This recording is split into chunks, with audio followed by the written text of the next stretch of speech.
The Sure. Stoic Virginian says, "What does he think the origin of the distrust of the Holy Father? It seems like it has been a phenomenon from the beginning of this pontificate. Why is that?" Very If you poignant question, given what you just discussed.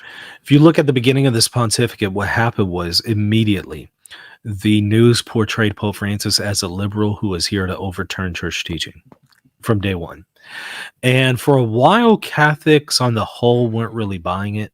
It was more of a secular media kind of thing that was spinning that narrative. And Catholics on the whole weren't really, at least from what I could tell, buying that notion, and they were fighting against the media. But what happened was, after a while, report after report after report, headline after headline after headline from the secular media, I think wore a lot of people out. And they finally got to the point, well, look, this is difficult to explain, or there's just no way that the media can get everything wrong. And they started to see Catholics who started to chime in with the secular media.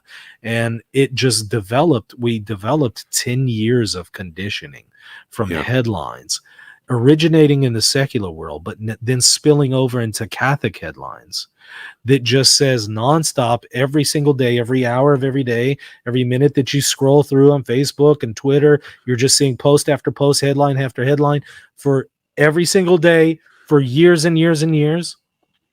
It caused a great deal of conditioning in the mind of the average Catholic who didn't actually go and verify and give the benefit of the doubt to the Holy Father. They just kind of, after a while, bought into this stuff and Yeah, just it said, almost "Well, got it has to yeah, be true at this point." My favorite YouTuber is saying it. My favorite priest right. is saying it. My favorite bishop and cardinal is saying it. It has to be true at this point. So it then spilled over into the church, created this narrative, and at this point, the Pope is never given a fair shake.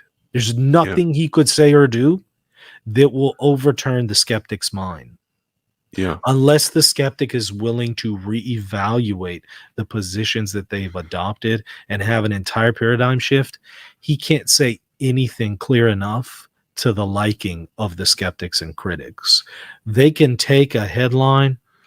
They can take something where Pope Francis says homosexuality is a sin, and they will spin it to say homosexuality, according to Pope Francis, is now a good, and Yeah. they'll spin it. I've actually seen them do that in that particular instance. So again, it boils down to conditioning and a hermeneutic. Yeah, I agree. I think people just got after a while, they just got so worn out. They're like, well, this stuff has to be true. There's just upon mountains of evidence, and I just can't do this anymore. I'm just going Yeah. to buy into the narrative. And that's not to say that everything he does is right. And that's not to Right. say nothing can be criticized. Mhm. That's not to say that he is the best pope ever. We can have those discussions. We can have those debates. But that's a different issue than Pope Francis is teaching heresy. Pope Francis is trying to overturn the church. Pope Francis doesn't believe in the dogmas of the church. Pope Francis is trying to fundamentally change the essential constitution of the church. These are all claims that are being made about him that are just simply not true. Whatever faults he has, and we can discuss those faults, whatever they may be, they're not what they're saying they are. Hey, thanks for watching. If you want to see the full video, go to the link in the description. And also, while you're at it, hit the subscribe button. God bless. Hey friends, do you want others to discover why the Catholic Church is the church that Jesus established? And do you want to help people make sense of all the confusion in the Catholic Church today? Help contribute to this mission by supporting Reason and Theology at patreon.com/Reason and Theology.